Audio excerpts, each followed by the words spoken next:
ప్రభువుకి మహిమ కలుగునుగాక. మీ అందరికీ హృదయపూర్వకమైన వందనాలు. ఎలా ఉన్నారు? మీరందరూ బాగున్నారని ఆశిస్తూ, మీ కొరకు మనస్ఫూర్తిగా ప్రార్థిస్తూ, దేవుడు మిమ్ములను అత్యధికముగా ఆశీర్వదించాలని హృదయపూర్వకంగా ప్రభు దగ్గర ప్రార్థిస్తూ ఈ మాటలను మీకు తెలియచేస్తున్నాను. ఈ సమయంలో మనము ఇంటిని గూర్చినటువంటి విషయాలు మనము నేర్చుకుందాం. చాలామంది చెప్తూ ఉంటారయ్యా, మాకు సొంత ఇల్లు లేదు, స్థలము లేదు కట్టుకోవడానికి, చాలా ఇబ్బంది పడుతున్నాం అని చెప్పి చాలామంది నోటి నుండి ఆ పదాన్ని, ఆ మాటను వినటం నేను చూశాను. అందుకే సామెతల గ్రంథం 14వ అధ్యాయము 1వ వచనములో ఏమని వ్రాయబడింది? జ్ఞానవంతురాలు తన ఇల్లు కట్టుకొనును, మూఢురాలు తన చేతులతో తన ఇల్లును ఊడ బెరుకు కొనును. అంటే జ్ఞానవంతురాలు తన ఇల్లు కట్టుకుంటుంది, మూఢురాలు జ్ఞానము లేనటువంటి స్త్రీ తన ఇల్లుని రోజు కొంత ఓడబెరుకునేటువంటి వ్యక్తిగా ఉంటుంది. ఇలా చెప్తుంటే విని చాలామంది అంటారు, బైబిల్ గ్రంథంలో జ్ఞానవంతురాలు ఇల్లు కట్టబడును అని ఉంది, నేనే ఈ ఇల్లుని కట్టాను అని చెప్పి చాలామంది భర్తల దగ్గర ఈ ఇల్లు నాది, నేను కట్టాను, నేను కట్టుకున్నాను అనేటువంటి వాళ్ళు కూడా లేకపోలేదండి, ఉన్నారు. అలాంటి వాళ్ళు కూడా ఉన్నారు. చాలా సందర్భాలు నేను ఆ మాట విన్నాను. ఇద్దరు కూడా జ్ఞానవంతురాలు ఇల్లు కట్టును అంటే ఇటుక సిమెంట్ వేసే కాదు, కానీ మరి ఆధ్యాత్మికంగా మన ఇల్లుని, మన కుటుంబాన్ని కట్టుకోవలసినటువంటి వ్యక్తులుగా ఉండాలి జ్ఞానము కలిగిన వారు. ఒక స్త్రీ జ్ఞానవంతురాలుగా ఉండి తన పిల్లలను, తన భర్తను, తన కుటుంబాన్ని కట్టుకునేటువంటి వ్యక్తిగా, వారిద్దరూ కష్టపడి ప్రయాసపడి దేవుని దగ్గర ప్రార్థించి, అయ్యా మాకు మంచి ఆరోగ్యాలు ఇవ్వండి, మేము కష్టపడి కూడబెట్టుకొని ఒక మంచి ఇల్లుని నిర్మించుకొనుటకు సహాయం చేయండి అని ప్రభు దగ్గర ప్రార్థన చేయాలి. ఇల్లు కట్టబడాలి అంటే, ఇల్లు కట్టాలి అంటే ముందుగా స్థలము కూడా, ప్లాటు కూడా ఉండాలి. అందుకే దేవుని వాక్యంలో కీర్తనలు 2వ కీర్తనలో మనం చూచినప్పుడు, నన్నడుగుము జనమును స్వాస్థ్యముగాను, భూమిని దిగంతము వరకు నేను నీకు సొత్తుగా ఇస్తానని వాగ్దానము చేసిన దేవుడు ఆయన. అందుకే ఒక స్థలం విషయంలో ప్రార్థన చేయవలసిన వ్యక్తివై ఉన్నాం. ఒక మంచి గృహాన్ని నిర్మించుకునే విషయంలో ప్రార్థన చేయవలసిన వారమై ఉన్నాం. అప్పుడు దేవుడు నీకు జ్ఞానం ఇస్తాడు, అప్పుడు దేవుడు నీకు తెలివితేటలను ఇస్తాడు, అప్పుడు దేవుని యొక్క జ్ఞానము చేత. అందుకే యాకోబు పత్రికలో వ్రాయబడినట్లు, జ్ఞానము మీలో ఎవనికైనా కొదువుగా ఉంటే నన్నడుగుము అన్నట్లుగా జ్ఞానము కలిగి ప్రవర్తించినప్పుడు ప్రార్థనాపూర్వకంగా నీ ఒక మంచి గృహాన్ని, ఇంటిని కట్టుకునే అవకాశాన్ని, అనుమతిని దేవుడు సహాయం చేస్తాడు. ఇద్దరు కలిసి అందుకే ఇద్దరు కలిసి ప్రయాసపడి ప్రార్థించి కష్టార్జితాన్ని కూడబెట్టుకొని ఒక మంచి ఇంటిని నిర్మించుకోవటంలో ప్రయాసపడాలి. కలిసి అన్ని విధాలుగా పిల్లలు, భర్త, భార్య, కుటుంబం అంతా కూడా ఒకే మార్గంలో నడుస్తున్నప్పుడు అది ఒక చిన్న మరి పరలోకంగా మార్చబడటానికి, కుటుంబమే దేవుని యొక్క మహిమ దీవెన పొందడానికి అవకాశం ఉంటుందని ఏమాత్రము కూడా సందేహం లేకుండా ఈ సందర్భంలో మీకు నేను తెలియచేస్తున్నాను. ఇక రెండో విషయంలోనికి వచ్చేసేసరికి, దేవుని వాక్యంలో చాలా చక్కగా మనము చదివినప్పుడు సామెతల గ్రంథం 24వ అధ్యాయం 3వ వచనంలో కూడా జ్ఞానము వలన ఇల్లు కట్టబడును, దాని గదులు విలువైన సర్వ సంపదలతో ఆయన నింపి నీకు కావలసినటువంటి ప్రతిదీ కూడా ఆయన సహాయం చేసేవాడై ఉన్నాడు. నీ ఇల్లు, నీ గదులు రమ్యమైన సర్వ సంపదలతో ఆయన నింపేవాడై ఉన్నాడు. ప్రతిదీ కూడా నీకు ఆయన సమకూర్చి సహాయం చేసే వ్యక్తిగా ఉన్నాడు. ఇదే మాటను, ఇదే యొక్క ఆ విషయాన్ని దేవాతి దేవుడు పేతురుతో ఇల్లు కట్టవలెనని బండ మీద పునాది వేయండి అని పేతురుని గూర్చి పేతురు గారికి చెప్పినట్లుగా, అందుకే పునాది ఎలా ఉండాలి? ఇంటికి చాలా బలంగా ఉండాలి. ఇసుక మీద కడితే అది తుఫాను వచ్చి వరదొచ్చి కొట్టుకొని పోతే ఇల్లంతా కూలిపోతుంది, పాడైపోతుంది. అందుకే ఆ బండ మీద ఎందుకు ఇల్లు కట్టమన్నాడంటే, బండ క్రీస్తుకు సాదృశ్యం. ప్రభు అయిన యేసు క్రీస్తు ఆయన ఆ బండ మీద కట్టమని చెప్పినట్లు మనము చూడవచ్చును. ఈ రోజున నీ ఇల్లు ఎక్కడ కట్టుకునే వ్యక్తిగా ఉన్నావు? బండ మీద, క్రీస్తు మీద కట్టే వ్యక్తిగా ఉన్నావా? సంఘము కూడా అలాగే. పేతురు సంఘమును క్రీస్తు అనే బండ మీద నిర్మించినప్పుడు, ప్రారంభించినప్పుడు అది మరి తుఫాను వచ్చిన, వరదలొచ్చిన, అలజడి రేగిన కొట్టుకొని పోకుండా కూలిపోయేటువంటి అవకాశాలు చాలా తక్కువగా ఉంటాయి. కానీ ఈ రోజున కుటుంబాలన్నీ పాడైపోతున్నాయి. భార్యాభర్తలు విడాకులు అనేటువంటి ఆలోచనలకి వెళ్ళిపోతున్నారు. ఎవరి సాయన వాళ్ళు, పిల్లలేమో రోడ్ల పాలవుతున్నారు.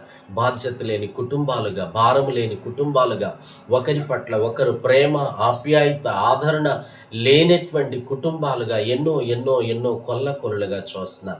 ఈ రోజున నీ కుటుంబం అలా ఉండడానికి వీలు లేదు, నా కుటుంబం అలా ఉండడానికి వీలు లేదు. దేవుడు అలా ఇష్టపడట్లేదు.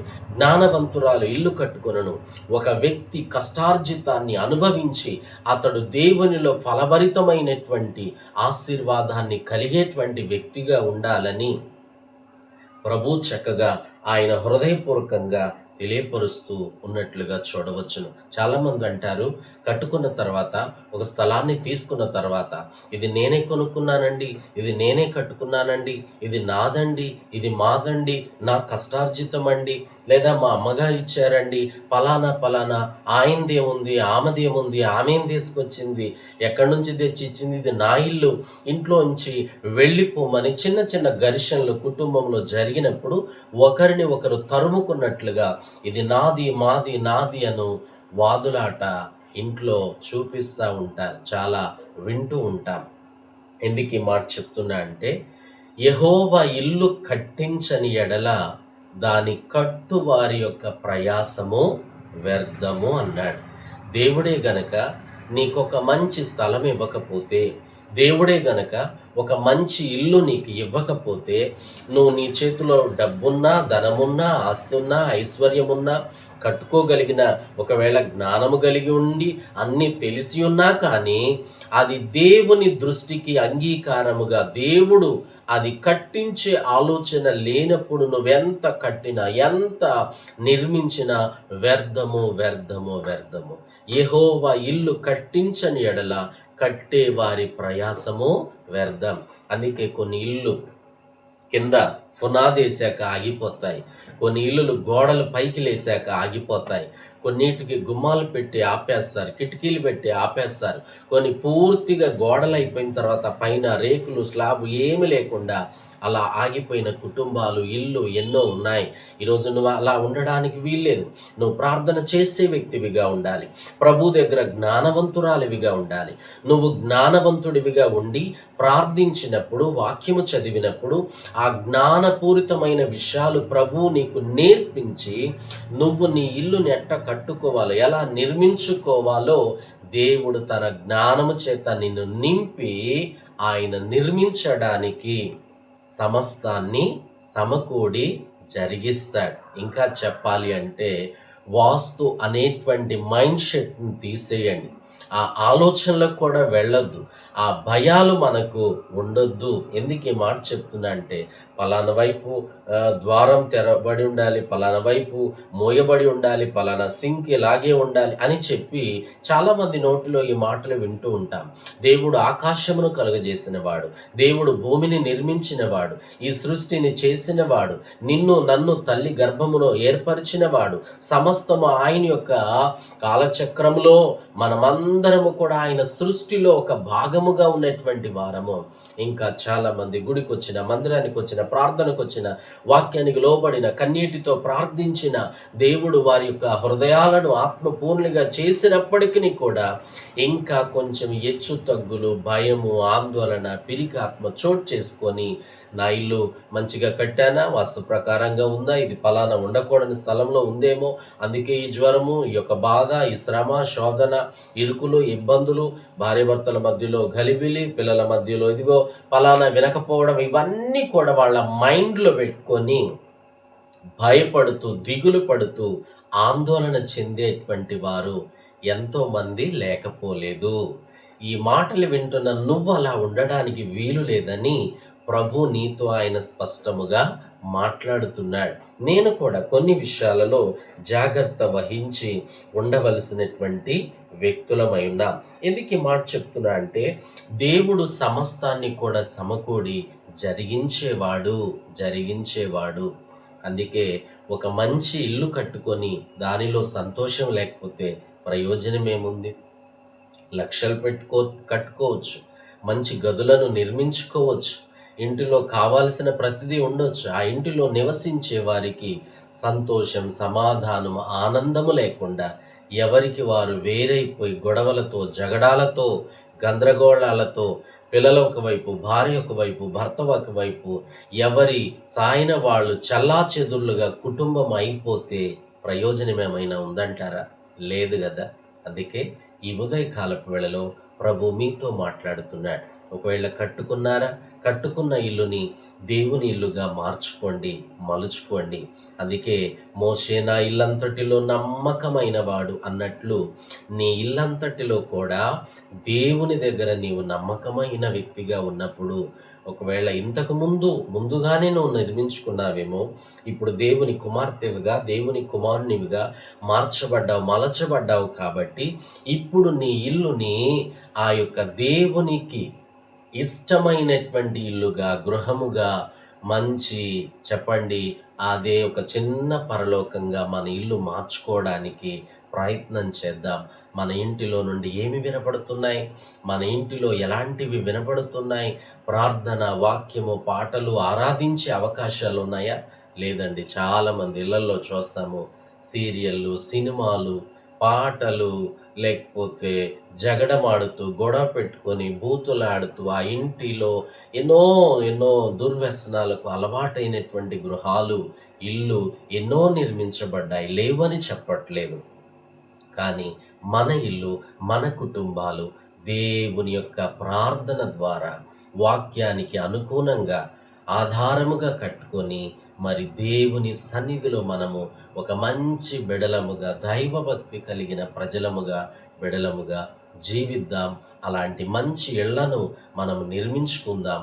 ఒకవేళ ఉంటే ఆ ఇంటిని బట్టి దేవుణ్ణి స్తుతించు.